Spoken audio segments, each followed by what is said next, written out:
ఉప ఎన్నిక ప్రతిష్టాత్మకంగా తీసుకున్నటువంటి భారతీయ జనతా పార్టీ రేపు జూబ్లీ హిల్స్ నియోజకవర్గంలో 7 డివిజన్లలో 50 సెంటర్లలో మహాపాదయాత్ర పేరుతోని ప్రతి గడప గడపకు టిఆర్ఎస్ పార్టీ హయాంలో జరిగినటువంటి అవినీతి, టిఆర్ఎస్ 10 ఏళ్ళు ఈ రాష్ట్రాన్ని పరిపాలించి జూబ్లీ హిల్స్ను ఏ రకంగా అభివృద్ధికి దూరంగా ఉంచింది, 2 ఏళ్లుగా ఈ రాష్ట్రాన్ని పరిపాలిస్తున్నటువంటి కాంగ్రెస్ పార్టీ ఏ రకంగా మోసం చేస్తూ వస్తున్నది, ఈ విషయాలన్నీ ప్రతి ఒక్క ఓటర్కు కలిసి ఈ విషయాలన్నీ వివరించి భారతీయ జనతా పార్టీ అభ్యర్థికి నిన్ను మనస్తో ఆశీర్వదించమని ఎంపీలు, ఎమ్మెల్యేలు, ఎమ్మెల్సీలు, జిల్లాల నుండి వచ్చేటటువంటి రాష్ట్ర స్థాయి నేతలంతా కూడా రేపు సాయంత్రం 4 గంటల నుండి 9 గంటల వరకు మహాపాదయాత్రలో పాల్గొంటారు. రేపే కాకుండా మళ్ళీ కూడా ప్రతి ఒక్క ఓటర్ని కలిసే విధంగా ఏ ఒక్క ఇంటిలో ఏ ఒక్క ఓటరు మిస్ కాకుండా ఈ యొక్క మహాపాదయాత్ర కార్యక్రమం కొనసాగుతుంది. ఈరోజు జూబ్లీ హిల్స్లో కాంగ్రెస్ పార్టీ పడుతున్నటువంటి పాటలు చూస్తే ఓటమి కాంగ్రెస్ పార్టీకి ఈరోజు ఖరారైంది. నిన్న దురదృష్టం ఏమంటే మ్యాచ్ ఫిక్సింగ్కు పాల్పడి అపవాదం ఎదుర్కొన్నటువంటి వ్యక్తికి ఈ జూబ్లీ హిల్స్ ఉప ఎన్నిక సందర్భంగా ఒక వర్గానికి సంబంధించినటువంటి ఓట్లను ఆకర్షించాలని ఈరోజు దేశ ప్రతిష్టనే దిగజార్చినటువంటి వ్యక్తికి ఈ రాష్ట్రంలో కాంగ్రెస్ పార్టీలో ఎమ్మెల్యేలు లేనట్టు, ఎమ్మెల్సీలు లేనట్టు నిజంగా మీరు అవకాశం ఇవ్వాలనుకుంటే ఈరోజు ఎన్నో వర్గాలకు ఆశ చూపి అవకాశం ఇవ్వలేదు కదా. ఏ వర్గానికి అవకాశం ఇవ్వకుండా ఈరోజు దేశ ప్రతిష్టను దిగజార్చినటువంటి వ్యక్తి, అపవాదులు ఎదుర్కొన్నటువంటి వ్యక్తికి అవకాశం ఇవ్వడం ద్వారా జూబ్లీ హిల్స్ ప్రజలంతా కూడా ఈరోజు గమనిస్తూ ఉన్నారు. కాంగ్రెస్ పార్టీ ఏ రకంగా ఈ రాష్ట్రంలో పనిచేస్తున్నది, ఏ రకమైనటువంటి వ్యవహారాలు చేస్తూ ఉన్నదని ఈ రాష్ట్రంలో ఉన్నటువంటి ప్రజలే గమనించడం కాకుండా ప్రత్యేకంగా జూబ్లీ హిల్స్ ప్రజలు ఈరోజు కాంగ్రెస్ పార్టీ వ్యవహారాన్ని గమనించి వచ్చేటటువంటి 11వ తారీఖు నాడు కాంగ్రెస్ పార్టీకి కర్రు కాల్చి వాత పెట్టడానికి ఈరోజు జూబ్లీ హిల్స్ ప్రజలంతా కూడా సిద్ధంగా ఉన్నారు. దురదృష్టం ఏమంటే రాష్ట్ర ముఖ్యమంత్రి గారు ఒక పక్క ఓటర్లను భయభ్రాంతులకు గురి చేస్తూ రాష్ట్ర ముఖ్యమంత్రి గారు ఈ రాష్ట్ర ప్రజలకు భరోసా ఇచ్చే విధంగా హామీలు ఉండాలా, నేనున్నా మీకు అనే విధంగా హామీలు ఉండాలా.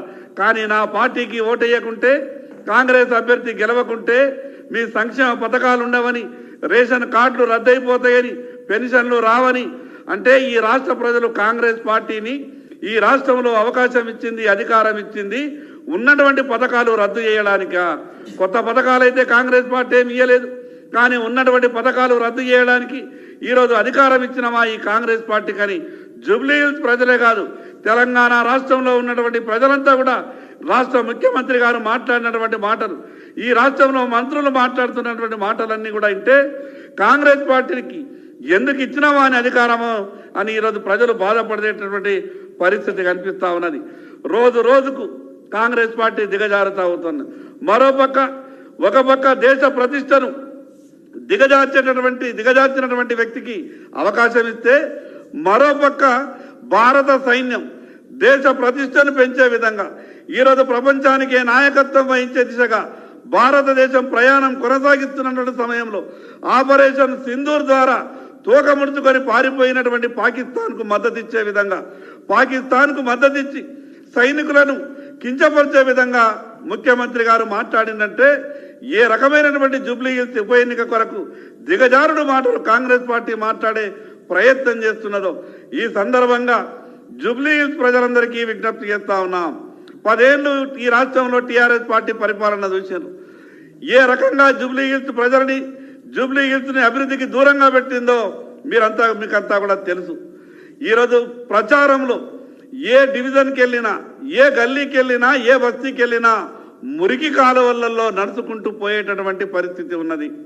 సహజంగా ఏమనుకుంటారంటే తెలంగాణ రాష్ట్రంలో ఉన్నటువంటి ప్రజలంతా జూబ్లీ హిల్స్ అసెంబ్లీ నియోజకవర్గం అంటే అదొక అద్దాల మేడ అని, హైరేజ్ బిల్డింగ్లని, 60 ఫీట్ల నుంచి 100 ఫీట్ల రోడ్లని, అదొక భూతల స్వర్గం అనుకుంటారు మానమూల పల్లెల్లో ఉండేటోళ్ళు. కానీ మా తరపున జిల్లాల నుండి ప్రచారంకి వచ్చినటువంటి కార్యకర్తలు అక్కడికి వెళ్ళి ఆ ప్రచారంలో పాల్గొంటున్నప్పుడు ఇంత హీనంగా ఉంటుందా, ఈ రాష్ట్ర రాజధానిలో అంతర్భాగమైనటువంటి జూబ్లీ హిల్స్ ప్రాంతం ఇంత అభివృద్ధికి దూరంగా ఉంటుందా అని మాట్లాడేటటువంటి పరిస్థితి వచ్చింది. అందుకే మరొక్కసారి జూబ్లీ హిల్స్ ప్రజలందరికీ, అదేవిధంగా ఈ రాష్ట్రంలో ఉన్నటువంటి ప్రతి ఒక్కరికి ఈ కాంగ్రెస్ పార్టీ ప్రభుత్వం ఏ రకమైనటువంటి పరిపాలన కొనసాగిస్తున్నదో చూస్తా ఉన్నారు. కేవలం ఒకే వర్గానికి సంబంధించినటువంటి ఓట్లు వస్తే చాలు రాజకీయాలలో మేము నెగ్గుకు రాగలుగుతామంటా ఉన్నాం. ఈ సందర్భంగా మేము అడగదలుచుకున్నాం, ఒక 20% ఉన్నటువంటి ఆ వర్గానికి సంబంధించినటువంటి ఓట్ల మీద ఆధారపడి రాజకీయాలు చేయాలనుకుంటున్నారు కదా, ఎవరిని కించపరిచినా ఏం చేసినా ఏం కాదనుకుంటున్నారు కదా. ఈరోజు 80% ఉన్నటువంటి ఈరోజు వాళ్ళంతా కూడా ఆలోచిస్తే ఏ రకమైనటువంటి రాజకీయాలు ఉంటుందో ఒక్కసారి మీరు ఆలోచించుకోవాలా. జూబ్లీ హిల్స్ ప్రజలారా, అడుగడుగున కాంగ్రెస్ పార్టీ మిమ్మల్ని మోసం చేసింది, అడుగడుగున టీఆర్ఎస్ పార్టీ మోసం చేసింది. ఈరోజు కాంగ్రెస్ పార్టీకి బుద్ధి చెప్పడానికి ఒక అవకాశం వచ్చింది కాబట్టి భారతీయ జనతా పార్టీ అభ్యర్థి అయినటువంటి లంకల దీపక్ రెడ్డి గారిని నిన్ను మనస్తో ఆశీర్వదించి భారతీయ జనతా పార్టీ అభ్యర్థిని గెలిపించవలసిందిగా జూబ్లీ హిల్స్ ప్రజలందరికీ పేరు పేరున విజ్ఞప్తి చేస్తా ఉన్నాం.